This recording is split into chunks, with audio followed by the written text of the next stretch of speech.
একদিন রাবণ পায়চারি করছিলেন। তখন তরুণী সেন দেখতে পারলেন জ্যাঠামশাই কি যেন ভাবছে।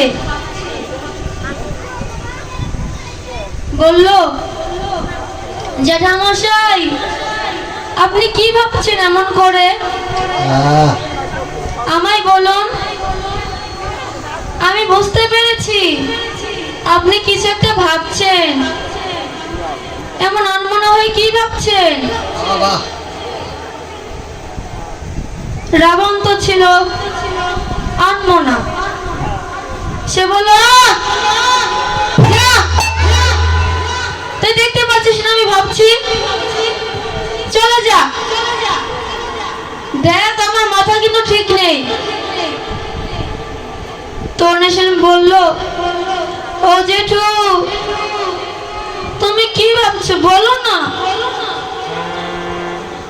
তুমি যে আমাকে এমন করে ধমক দিলে, আমি ভয় পাই না? বলো না তুমি কি ভাবছো? তখন রাবণ বললেন, দেখ বাবা, তুই চলে যা না এখান থেকে। আমি তো বললাম আমার ভালো লাগছে না, তুই চলে যা। আচ্ছা জেঠু বলো না তোমার কি হয়েছে? আমার মা বলে, কারো মনে যদি কোনো কষ্ট থাকে, দুঃখ থাকে, তাহলে সেটা প্রকাশ করতে হয়। মনে চেপে রাখলে সেই কষ্ট আরো দ্বিগুণ হয়ে যায়। তুমি আমায় বলো তোমার কি হয়েছে? তখন রাবণ বলল, তুই তো জানিস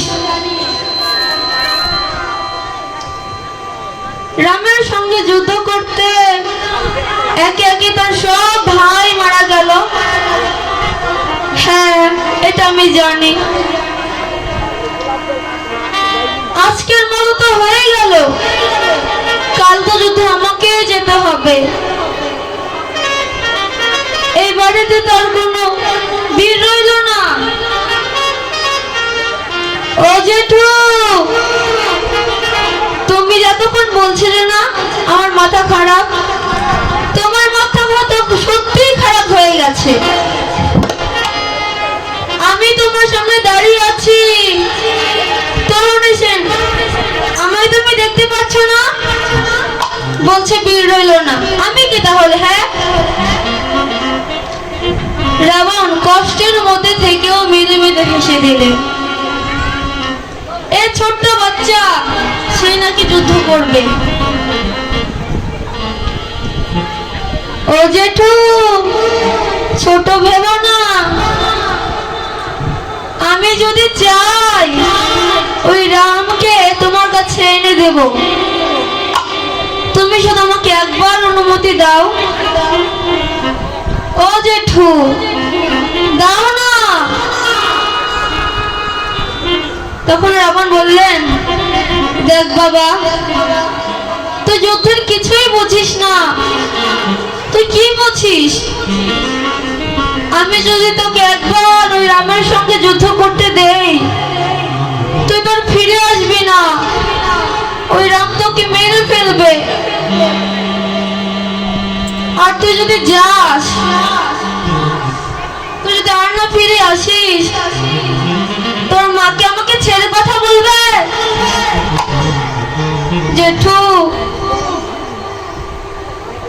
আমার কিছু হবে না, তুমি বলো না, আমাকে অনুমতি দাও। তখন রাবণ বললেন, তোর বাবা তো তোর কাছেই থাকে না, আমি কে তোকে অনুমতি দেবার?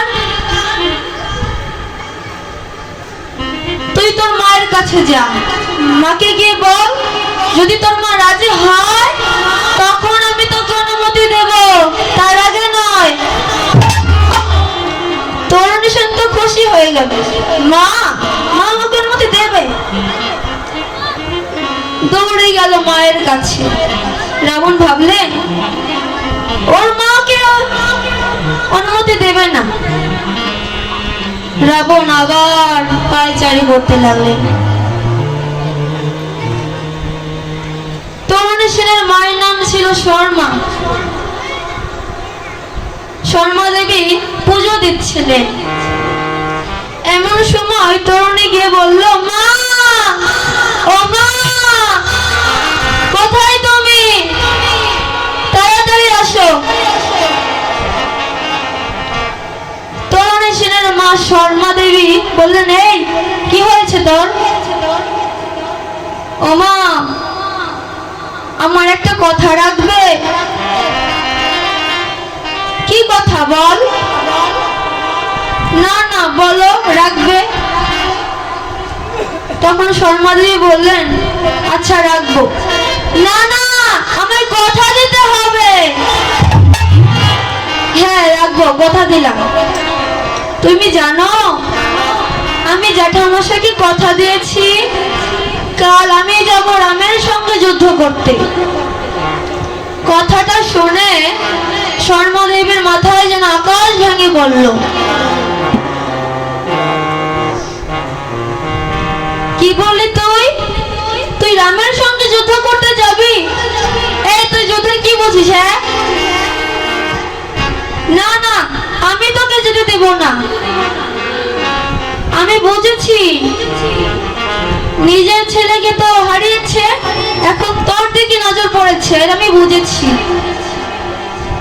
আমি বাবা যেতে দেব না। ও মা, তুমি কিন্তু আমাকে কথা দিয়েছো, এখন তুমি কথা রাখবে না? আচ্ছা। তখন শর্মা দেবী ভেবে দেখলেন, সত্যি তো, আমি যদি সন্তানের সুখে ওকে আমার কাছে আটকে রাখি, আমার তরণী তো এই পাপের লঙ্কা থেকে উদ্ধার হবে না। আমি জানি প্রভু রামের হাতে যে মরে তার স্বর্গবাস, তাই মনটাকে পাষাণ করে তরুণীর মা বলল, ঠিক আছে বাবা, আমি তোকে যেতে দেব। ও মা, সত্যি তো তুমি আমাকে যেতে দেবে? তরুণী তো মহা খুশি। আচ্ছা ঠিক আছে, তুমি আমাকে সাজিয়ে দাও। ললাটে তিলক, কণ্ঠে তুলসীর মালা, পরনে ধুতি, অঙ্গে নমাবলী পরে সাজিয়ে দিয়েছে, আর সারঙ্গে লিখে দিয়েছে রাম নাম। তরুণী সেজে বলল, ও মা, তুমি আমাকে এটা কি সাজিয়ে দিলে? যুদ্ধের সাজাতে পারতে তো। আচ্ছা ঠাকুর, সাজিয়েছে তো ভালো হয়েছে, আমায় তুমি আশীর্বাদ করবে না? তখন তরুণীর মা সন্তানকে আশীর্বাদ করলেন। বাবা তরুণী, তোকে আমি করিয়ে আসিস, তুই যেন রামের সঙ্গে যুদ্ধ করতে পাপের লঙ্কায় না ফিরে আসিস। আচ্ছা মা, বলো তো কোন মা পারে তার সন্তানকে আশীর্বাদ করতে?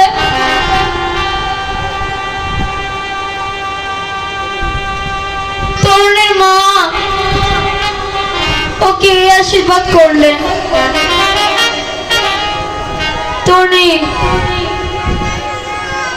সেজে জ্যাঠামশাইয়ের কাছে গেলেন, গিয়ে বলল, জেঠু, এই দেখো মা আমাকে অনুমতি দিয়েছে, এবার তুমি আমাকে অনুমতি দেবে না? তখন রাবণ বললেন, তোর মা তোকে অনুমতি দিয়ে দিল?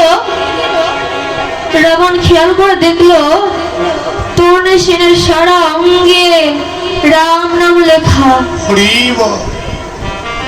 পরনে ধুতি, অঙ্গে নামাবলি, কপালে চন্দন, কণ্ঠে তুলসীর মালা, এ তো বৈষ্ণব সাজ। তখন রাবণ বললেন, এই বাবা, তোকে এমন সাজে কে সাজিয়ে দিয়েছে বলতো? কেন? আমার মা আমাকে সাজিয়ে দিয়েছে। তোর মা? আরে আমি তো জানতাম না এই পাপের লঙ্কায় এমনও যে ভক্ত থাকতে পারে। আমি তো ভেবেছিলাম প্রভু রামকে আমি একাই ভালোবাসি। এই তোর মা কোথায় রে? তখন তুলসী বলল, ঘরে। বাবা তরুণী, তোর মায়ের যদি আমি ভাষণ না হতাম, এক্ষুনি যে তোর মায়ের চরণ আমি প্রণাম করতাম।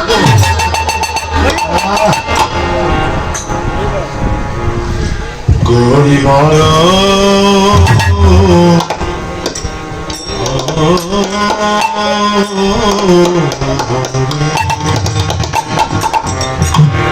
জ্যাঠামশাই, আপনি আমাকে অনুমতি দিবেন না? দেব।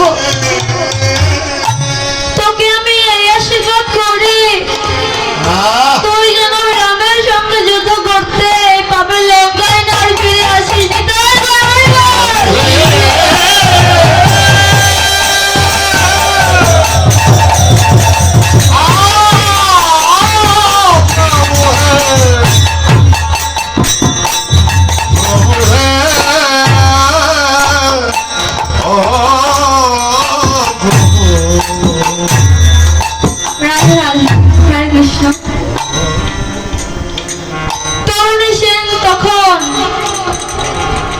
অনুমতি নিয়ে চলে গেল ওই রামের সঙ্গে যুদ্ধ করতে। গিয়ে বলল, কোথায় রাম? সামনে এসো, দেখো আমি তোমার সাথে যুদ্ধ করতে এসেছি। কোথায়? তখন রাম গিয়ে দেখতে পারলো একটি ছোট্ট বালক এসেছে তার সাথে যুদ্ধ করতে। তখন প্রভু রাম বললেন, বিভীষণ, এই বিভীষণ, এখানে আসো তো। আচ্ছা বিভীষণ, তোমার দাদার কি কোনো আক্কেল জ্ঞান নেই? এই ছোট বালককে পাঠিয়েছে আমার সাথে যুদ্ধ করতে, ও যুদ্ধের কি বোঝে? তখন বিভীষণ বললেন, প্রভু, শত্রুকে ছোট ভাবতে নেই, এসেছে বধ করে দিন। প্রভু, বধ করো, আর বিলম্ব নয়। তখন প্রভু রাম বললেন, এই বিভীষণ, দেখো তো ওর সারা অঙ্গে রাম নাম লেখা। এমন বৈষ্ণব সাজে সেজে আছে, ও কি কখনো আমার শত্রু হতে পারে? ও তো আমারই এক ভক্ত। না না, ও আমার শত্রু হতে পারে না। হে প্রভু, এটা অনেকটি চাপ, বিলম্ব করবেন না প্রভু। ওকে আপনি মেরে দিন। এদিকে তরুণী সেন দেখলেন তার নিজের পিতা তাকে বলছে, ওকে বধ করুন, ওকে বধ করুন।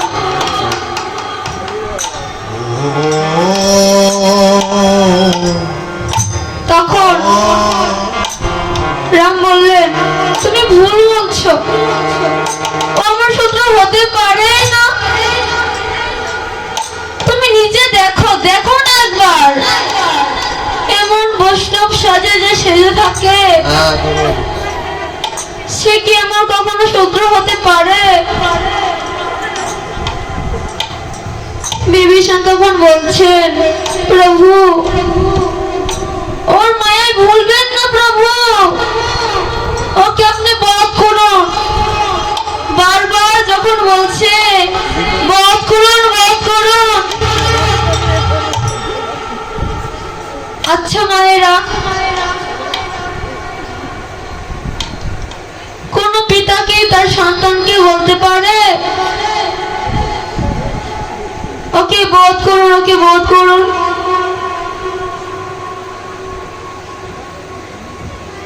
তখন রাম বললেন, আচ্ছা বিভীষণ এটা কার ছেলে বলো তো?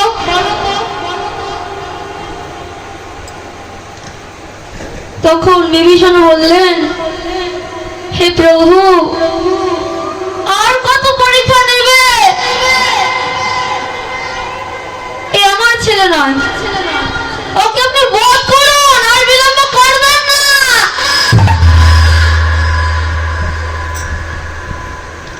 আচ্ছা মায়েরা, যে স্বয়ং ভগবান সে কি জানতেন না এটা কার ছেলে?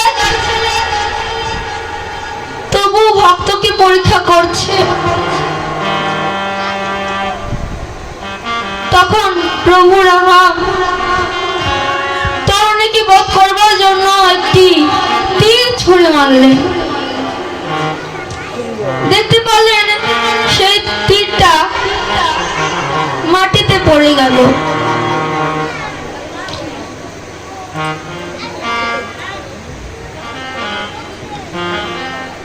তখন প্রভু রাম বললেন, ওকে আমি মারতে পারছি না। বলো তো কেন মারতে পারছি না? ও আচ্ছা, ওর সারা অঙ্গে রাম নাম লেখা। এখানে ভগবান নিজেই বলেছে আমার হাতে আমার নাম বড়, তাই তো তীরটা লাগছে না তার গায়ে।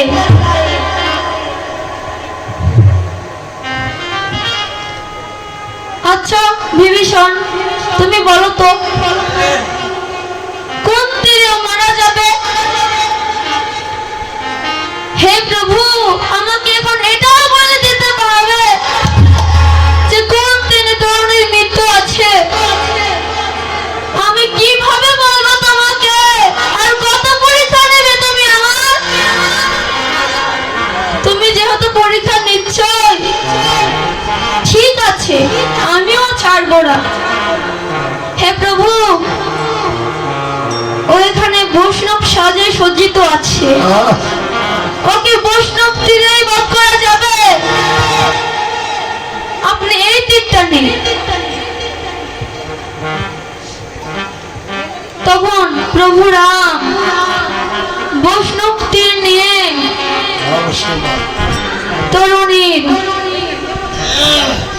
তরুণীকে বধ করলেন।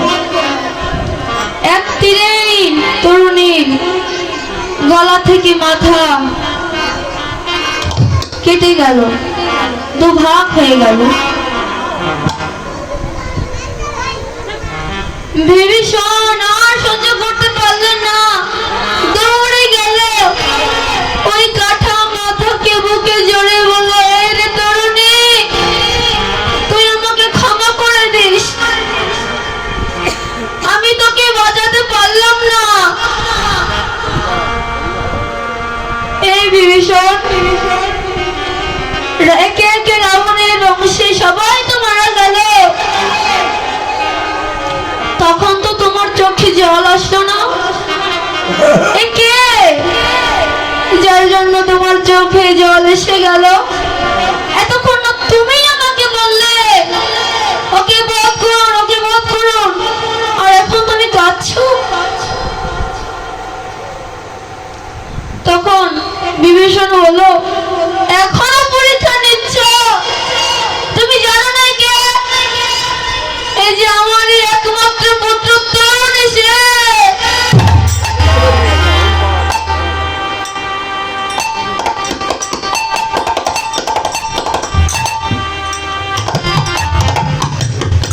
বিভীষণ, তুমি আমায় আগে কেন বলনি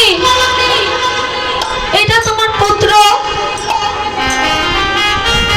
তখন বিভীষণ বলল, হে প্রভু,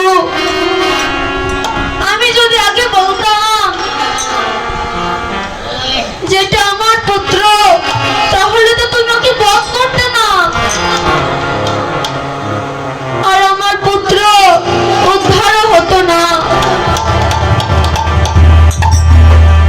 এখনো যেন সে কাটা মুন্ডটা বলছে, জয় রাম জয় রাম জয় রাম জয় রাম জয় রাম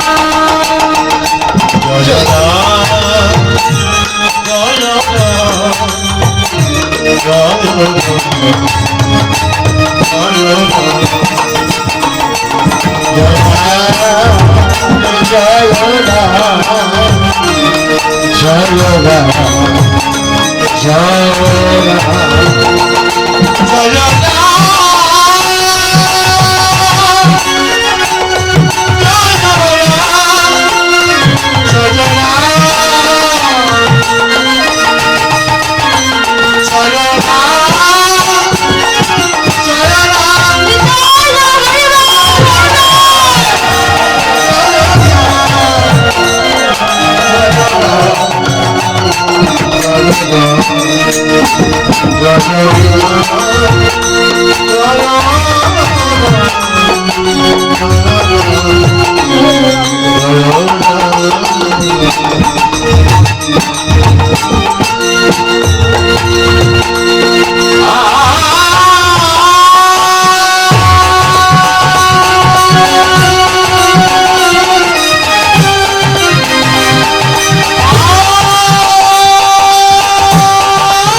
আমার পক্ষে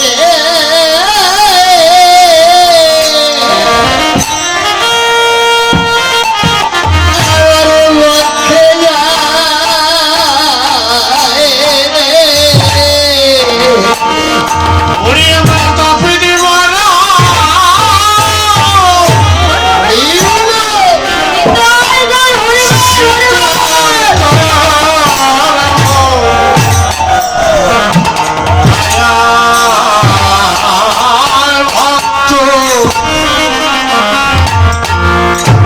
আমার পক্ষে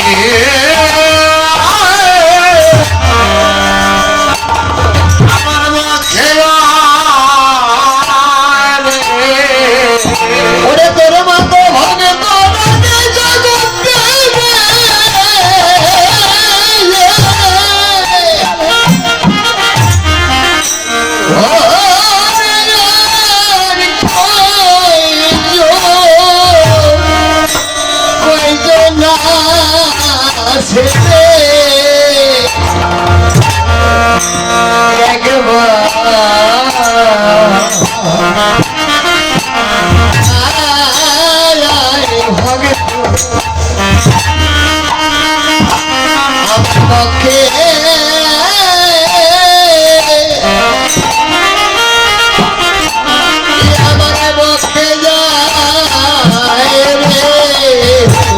ওরে লেবদা তোর মতো ভক্ত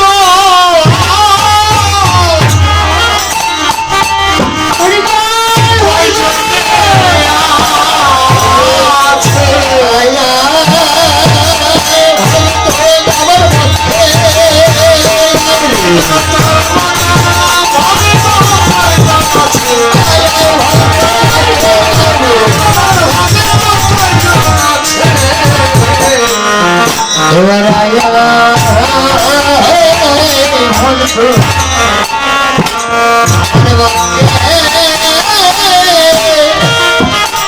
আমার পক্ষে